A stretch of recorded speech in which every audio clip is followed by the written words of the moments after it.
آج اہل تشیع میں سے بعض حضرات کہتے ہیں کہ یہ عبداللہ ابن سبا یہ تو افسانوی شخصیت ہے، اس کی حقیقت کوئی تھی ہی نہیں، حالانکہ ان کی اپنی کتاب میں رجال کشی کے اندر اس کا ذکر موجود ہے، اور یہ بھی موجود ہے کہ حضرت علی رضی اللہ تعالیٰ عنہ نے اپنے عہد خلافت میں اسے زندہ جلوایا ہے۔ اس کی وجہ کیا تھی؟ یہ آیا مدینے کے اندر اسلام کا لبادہ اوڑھ کر، اس نے چند عقیدوں کی اشاعت شروع کی۔ سب سے پہلے حضرت علی تو خدا ہیں، گاڈ انکارنیٹ، اوتار کا تصور، جیسے ہندوؤں میں ہے رام چندر جی خدا کا اوتار، اور عیسائیت میں بھی پہلے گاڈ انکارنیٹ کا تصور تھا کہ حضرت مسیح خدا کا اوتار ہے، انکارنیشن آف گاڈ۔ تو اس نے کہا کہ حضرت علی تو خدا کا اوتار ہے، خدا ہے۔ نمبر دو، اس نے کہا کہ ہر نبی کا ایک وصی ہوتا ہے جس کے حق میں وہ وصیت کرتا ہے، تو حضور صلی اللہ علیہ وسلم کے وصی حضرت علی ہیں، لہذا خلیفہ تو اول روز سے حضرت علی ہے، حضرت ابو بکر، حضرت عمر، حضرت عثمان یہ تو غاصب ہے، اور حضرت عثمان کی خلافت تھی اس وقت تو خاص طور پر۔ پھر اس نے جو قبائلی عصبیت تھی اسے بھڑکایا۔ پرانی جو عصبیت چل رہی تھی قریش کے اندر، وہ دو گھرانے ایک دوسرے کے مد مقابل تھے۔ دیکھیے، ایک ہوتا ہے قبیلہ، ایک ہوتا ہے گھرانہ۔ ہمارے پنجاب میں ایک قبیلہ ہے وٹو قبیلہ، اس کے گھرانے بہت سے، مانے کے، لالے کے، سجے کے، شامت کے، یعنی کوئی لالا تھا ان میں سے بڑا، ان کے بیٹے ہو گئے لالے کے، ان کی اولاد، خاندان یہ کہلاتے ہیں۔ قبیلہ ایک، یہ وٹو قبیلہ۔ تو قبیلہ تھا قریش، اس میں گھرانے بہت تھے، بنو ہاشم، بنو امیہ، بنو تیم، بنو عدی، یہ بہت سے گھرانے تھے۔ تو چوٹی کے دو گھرانے جو تھے وہ بنو ہاشم اور بنو امیہ، ان کے درمیان چپلش تھی، مقابلہ، مسابقت، اور یہ مسابقت فی الخیر بھی ہوتی تھی۔ اگر انہوں نے غریبوں کو کھانے کھلائے ہیں تو ہم ان سے بڑھ کر کھلائیں گے، اگر وہ حاجیوں کی خدمت کرتے ہیں تو ہم ان سے بڑھ کر کریں گے۔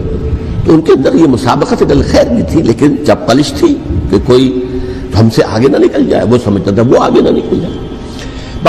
اس شخص نے اس پرانی عصبیت کو تازہ کیا کہ حضور تو بنو ہاشم میں سے تھے، لہذا خلافت حق ہے بنو ہاشم کا، یہ غاصب ہے۔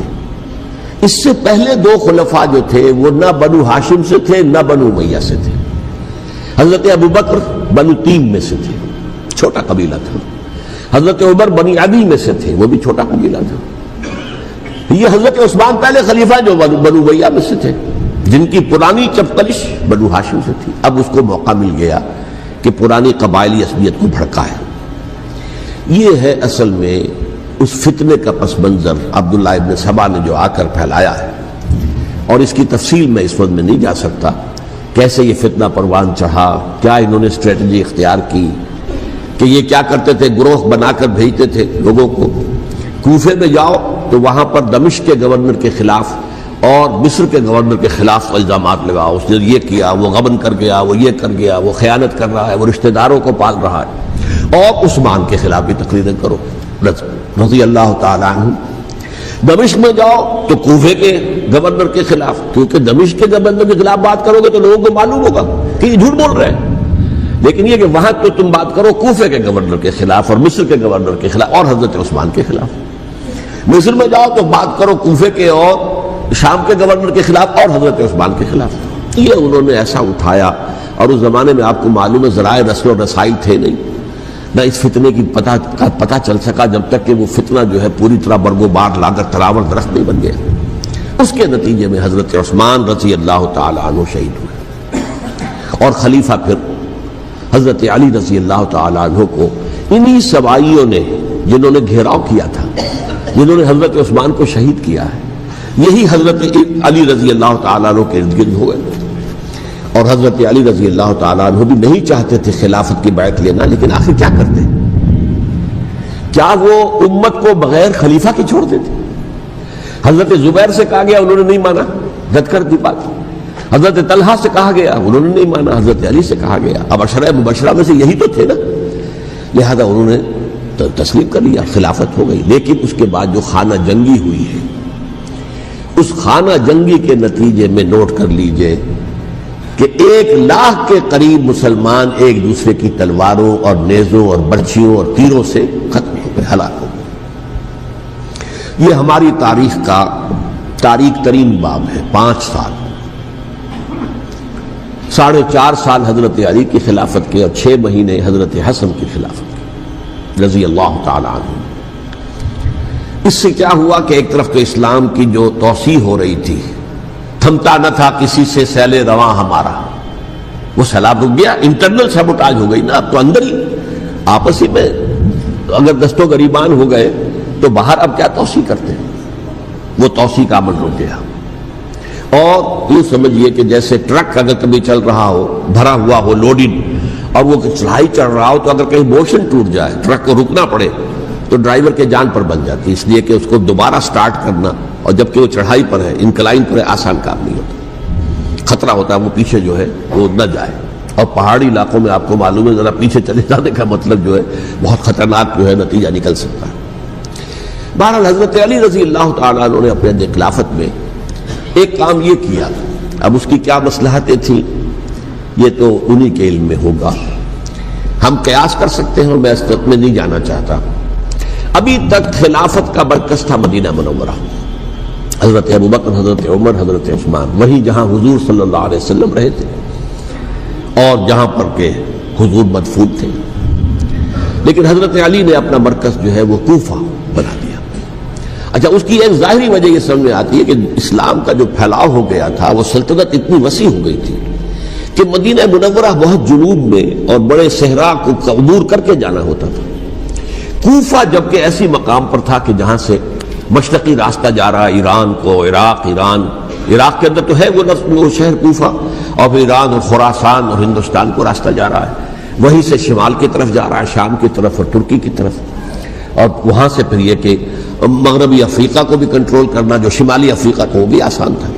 بہرحال حضرت علی نے کوفہ کو اپنا مرکز بنایا، اور نتیجہ یہ ہوا کہ سبائیوں کا بھی مرکز وہی بن گیا، چونکہ انہوں نے اپنے آپ کو گردا گرد رکھا حضرت علی کے رضی اللہ تعالیٰ عنہ۔ اب ظاہر بات ہے کسی پرٹیکولر پرسن کے خلاف تو کوئی مقدمہ موجود تھا نہیں، بلکہ جب جنگ جمل ہو رہی تھی، ابھی جنگ نہیں ہوئی تھی، حضرت عائشہ، حضرت طلحہ، حضرت زبیر وہ لے کر آئے تھے لشکر اس مطالبے کے لیے کہ حضرت عثمان کے قاتلوں کو سزا دی جائے، قصاص لیا جائے۔ حضرت علی رضی اللہ تعالیٰ عنہ سے گفت و شنید ہو رہی تھی، حضرت علی جو ہے اس پر آمادہ ہو گئے کہ ٹھیک ہے، میں جو بھی قاتلین عثمان ہیں ان کو گرفتار کر کے سزا دوں گا۔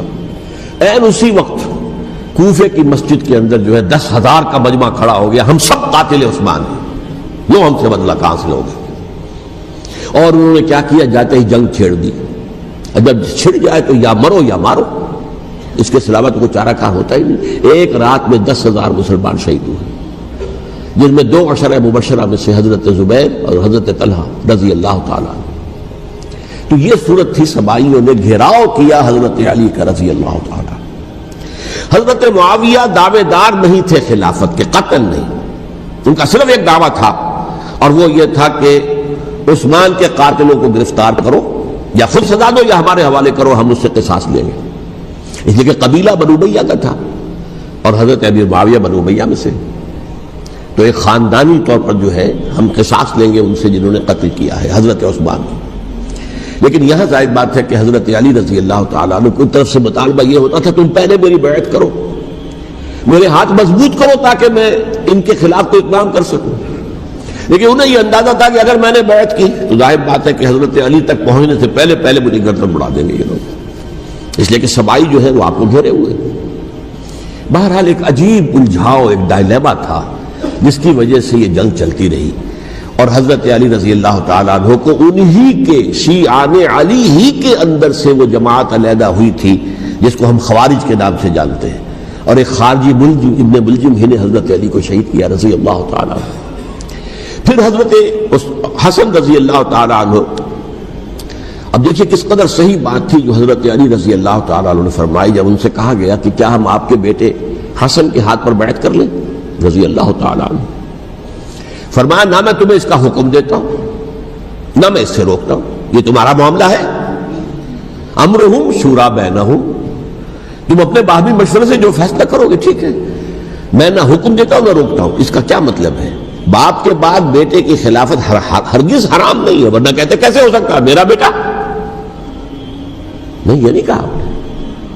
حضرت عمر سے بھی کہا گیا تھا کہ اپنے بیٹے کو نامزد کر دیں، عبداللہ ابن عمر کو، تو انہوں نے جواب میں کیا کہا؟ اسے تو طلاق دینی بھی نہیں آتی. انہوں نے اپنی کسی زوجہ کو طلاق دی تھی اور اس میں جو صحیح ترین طریقہ ہے وہ اختیار نہیں کیا تھا. انہوں نے طلاق دینے تک نہیں آتی تو میں اسے خلیفہ بنا دوں. یہ نہیں کہا تھا کہ باپ کے بعد بیٹا خلیفہ نہیں ہو سکتا، یہ تو نہیں تھا، کہیں حرام نہیں ہے، نہ کتاب و سنت میں، نہ کوئی حدیث ہے، نہ کہیں قرآن مجید میں. تو حضرت علی نے بھی فرمایا رضی اللہ تعالی، نہ میں روکتا ہوں نہ حکم دیتا ہوں، یہ تمہارا اپنا معاملہ ہے. بہرحال حضرت حسن رضی اللہ تعالی عنہ نے حضرت امیر معاویہ سے صلح کر لی، خلافت ان کے سپرد کر دی. دیکھیے میں حضرت ابوبکر، حضرت عمر، حضرت عثمان، حضرت علی کے ساتھ حضرت حسن کے دور خلافت کو بھی خلافت راشدہ میں سے سمجھتا ہوں. اور تبھی 30 سال پورے ہوتے ہیں اس حدیث کے مطابق کہ حضور نے فرمایا خلافت 30 برس رہے گی، پھر ملوکیت آ جائے گی. تو حضرت حسن کا بہت بڑا کارنامہ یہ ہے کہ اس خانہ جنگی کا دروازہ بند کر دیا. اور یہ پیشن گوئی تھی حضور کی صلی اللہ علیہ وسلم حضرت حسن کو، جب بچے تھے حضور کے انتقال سے پہلے، میرا یہ بیٹا مسلمانوں کے 2 گروہوں میں صلح کرائے گا. یہ حضور کی پیشن گوئی تھی، اور وہ پیشن گوئی حضرت حسن کے علم میں بھی ہوگی یقیناً. بہرحال انہوں نے صلح کی حضرت امیر معاویہ کے ساتھ رضی اللہ تعالی عنہ، خلافت ان کے حوالے کر دی، اور کچھ شرائط تھی طے ہو گئی. اللہ خیر صلی اللہ. حضور کی تو یہ پیشن گوئی جو ہے صحیح ثابت ہوئی کہ میرا یہ بیٹا مسلمانوں کے 2 بڑے گروہوں کے درمیان صلح کرا دے گا. اور سبائیوں نے انہیں تانے دیے، یا عار المومنین، اے مومنوں کے لیے موجب عار، موجب شرم، تم نے بزدلی دکھائی ہے، تم نے امیر معاویہ کو خلیفہ تسلیم کر لیا، تم نے بزدلی دکھائی. معاذ اللہ ثم معاذ اللہ ثم معاذ اللہ. اب میں کچھ باتیں حضرت امیر معاویہ کے بارے میں کہنا چاہتا ہوں، اس لیے کہ وہاں اس میں نے حضرت معاویہ کے بارے میں یہ تو بہت شدت کے ساتھ کہا تھا، اور میں اب بھی اس پر قائم ہوں اور پوری طریقے سے قائم ہوں. میرا مستقل موقف یہی ہے کہ حضرت معاویہ رضی اللہ تعالیٰ عنہ کے دور خلافت کو ہم خلافت راشدہ میں شامل نہیں سمجھتے، اہل سنت میں سے کوئی بھی نہیں سمجھتا. لیکن اس کے ساتھ میں نے حضرت امیر معاویہ کے کچھ مناقب بھی بیان کیے تھے تاکہ پلڑا جو ہے ترازو کا، اس کے دونوں پلڑے سامنے آ جائیں. لیکن یہ کہ وہ حصہ میرے اس بیان کا نکال دیا گیا، ختم کر دیا گیا. یہ میں نہیں جانتا کہ اس میں کیا مصلحت دیکھی گئی ہے. اس میں تو کسی کے لیے کوئی معاملہ ایسا نہیں تھا کسی کے جذبات کو جو ہے وہ ٹھیس پہنچانے والا، کیونکہ میں نے کہا وہ خلیفہ راشد نہیں تھے، صاف میں نے کہا، بلکہ وہ دور ملوکیت کا آغاز ان سے ہو گیا ہے. بلکہ جب ایک صاحب نے یہ کہا کہ کربلا کے بعد سے دور ملوکیت آ رہی تھی، تو میں نے کہا نہیں جناب، دور ملوکیت تو 20 سال پہلے پوری ہو چکی تھی، شروع ہو چکی تھی. حضرت امیر معاویہ کے بھی 20 سال جو ہے وہ دور ملوکیت میں شمار ہوتے. انہیں کسرى العرب بھی کہا گیا، عرب کے کسریٰ، جو شہنشاہ ایران کا خطاب تھا، حضرت معاویہ رضی اللہ تعالیٰ عنہ کو کسرى العرب کہا گیا، عرب کا کسریٰ یہ. لیکن دوسری طرف یہ ہے کہ وہ صحابی رسول ہیں رضی اللہ تعالیٰ، حضور کے برادر نسبتی بھی ہیں، حضور کے سالے ہیں. ان کی ہمشیرہ ام حبیبہ حضور کی زوجہ محترمہ ہیں، ام المومنین ہیں، ام حبیبہ رضی اللہ تعالیٰ عنہ. پھر کس قدر معتمد علیہ تھے حضور کے کہ کاتبان وحی میں شامل تھے.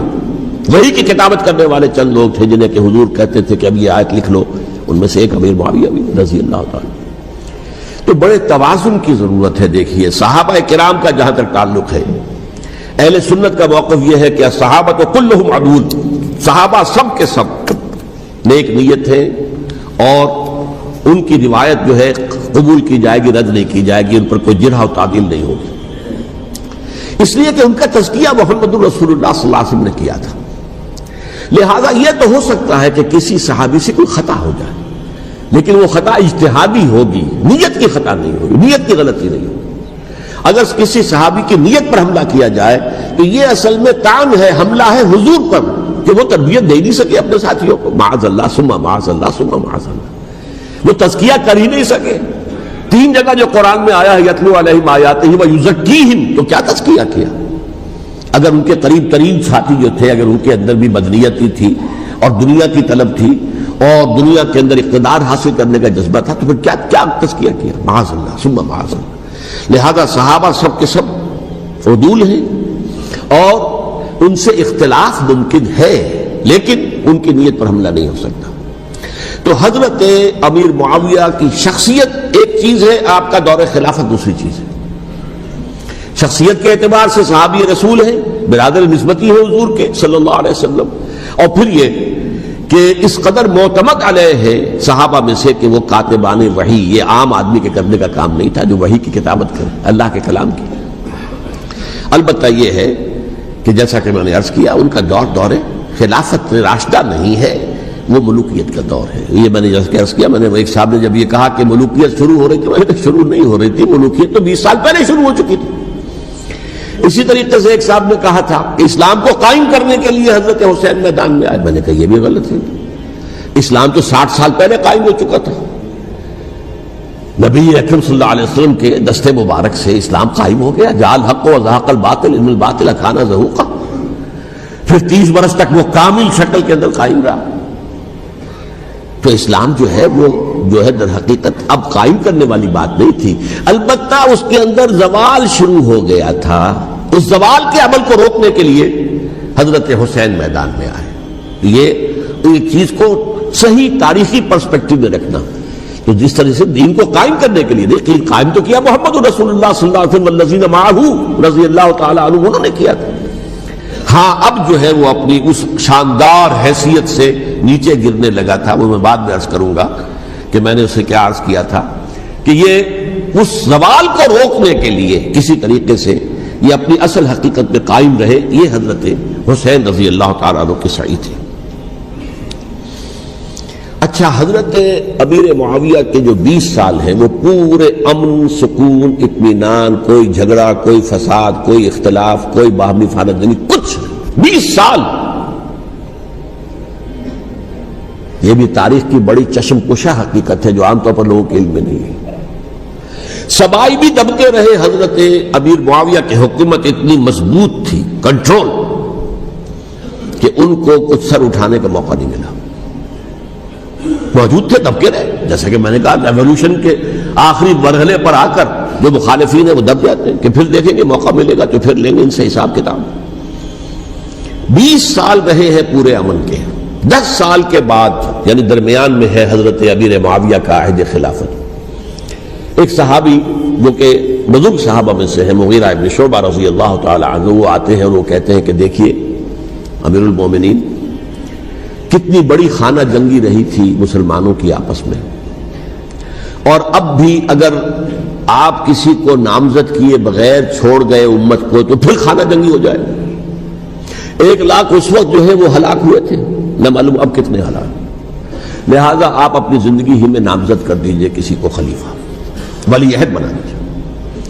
حضرت امیر معاویہ نے ابتداءً جو ہے انکار کیا نہیں، لیکن ان کے دلائل ایسے تھے وزنی، اور میں سمجھتا ہوں کہ وہ بات صحیح تھی جو مغیرہ ابن شعبہ نے کہی، اس لیے کہ اب صحابہ کرام میں سے جو کبار صحابہ تھے وہ تو سب دنیا سے رخصت ہو چکے تھے، اب تو یا صغار صحابہ رہ گئے تھے جو حضور کے زمانے میں بچے تھے، حضرت حسن، حضرت حسین، عبداللہ ابن زبیر، یہ بچے تھے نا، یا تو وہ تھے، اور یا بالکل نو مسلم تھے، اور نو مسلموں میں بڑی تعداد وہ تھی جو ایرانیوں کی تھی، شامیوں کی تھی، ادھر کی تھی، تو ان کو تو ظاہر بات ہے کہ تربیت نبوی سے کیا خلافت راشدہ سے بھی اکثر و بیشتر کو کوئی حصہ ملا ہی نہیں۔ تو اس صورت میں اب وہ اعلیٰ ترین معیار پر حکومت کے نظام کو قائم کرنا ممکن نہیں ہے۔ کوئی قبائلی عصبیت جب تک حکومت کی پشت پر نہیں ہوگی، حکومت مستحکم نہیں ہوگی۔ یہ گویا کہ ایک جس کو کہتے ہیں کہ حقیقت بینی، واقعیت پسندی، ایک آئیڈیالزم ہے اور ایک ریئلزم ہے کہ آپ فیکٹس آن دی گراؤنڈ کو غور کریں، سوچیں اس کے اوپر اور پھر کوئی فیصلہ کریں۔ اس اعتبار سے پھر حضرت امیر معاویہ نے بات مان لی اور بیعت لے لی لوگوں سے حضرت یزید کے لیے کہ یہ خلیفہ ہوں گے میرے بعد، اس کو ولی عہدی کہتے ہیں۔ اچھا، اس وقت 5 افراد ایسے تھے کہ جنہوں نے اس سے اختلاف کیا، یہ بات بہت اہم ہے۔ میرا کتابچہ ہے سانحہ کربلا، اس کے کچھ نسخے آج یہاں ہوں گے، آپ لوگ پڑھیے اسے غور سے اور پھیلائیے تاکہ حقیقت سامنے آئے۔ 5 افراد کون تھے جو ہونے چاہیے؟ ابو بکر فوت ہو گئے، ان کے بیٹے عبد الرحمن ابن ابی بکر، عمر فوت ہو گئے، ان کے بیٹے عبداللہ ابن عمر، عباس فوت ہو گئے، ان کے بیٹے عبداللہ ابن عباس، زبیر فوت ہو گئے، ان کے بیٹے عبداللہ ابن زبیر، اور حضرت حسن سے جو ہے ان کا انتقال ہو چکا تھا، حضرت علی کے بیٹے حضرت حسین رضی اللہ تعالی عنہ اجمعین۔ حضرت حسن کے بارے میں ایک فریق کا کہنا یہ ہے کہ انہیں زہر دے کر ہلاک کیا گیا، اہل تشیع کا قول یہ ہے، جبکہ اہل سنت کہتے ہیں کہ نہیں، وہ اپنی جو بھی طبی موت تھی اس سے ان کی وفات۔ لیکن میں اس میں نہیں جانا چاہتا، اس لیے کہ یہ مائکرو ہسٹری جو ہے نا، وہ تو ایک ایک واقعے کے لیے ادھر کی روایات کیا، ادھر کی کیا ہیں، ان کے پاس کیا دلائل، ان کے پاس یہ تو کسی ریسرچ اسکالر کا موضوع ہے، میرا موضوع نہیں ہے۔ لیکن بہرحال یہ 5 حضرات تھے جنہوں نے ولی عہدی کی بیعت نہیں کی، لیکن حضرت معاویہ اتنے حلیم الطبع انسان تھے، انہوں نے جبر نہیں کیا، کوئی تشدد نہیں کیا۔ ٹھیک ہے، ولی عہدی کی بیعت نہیں کر رہے، کوئی بات نہیں، میری بیعت تو کی ہوئی ہے نا، ابھی تو میں زندہ ہوں، بات ختم ہو گئی، میری بیعت کو تو نہیں توڑا انہوں نے، فسخ بیعت نہیں کی۔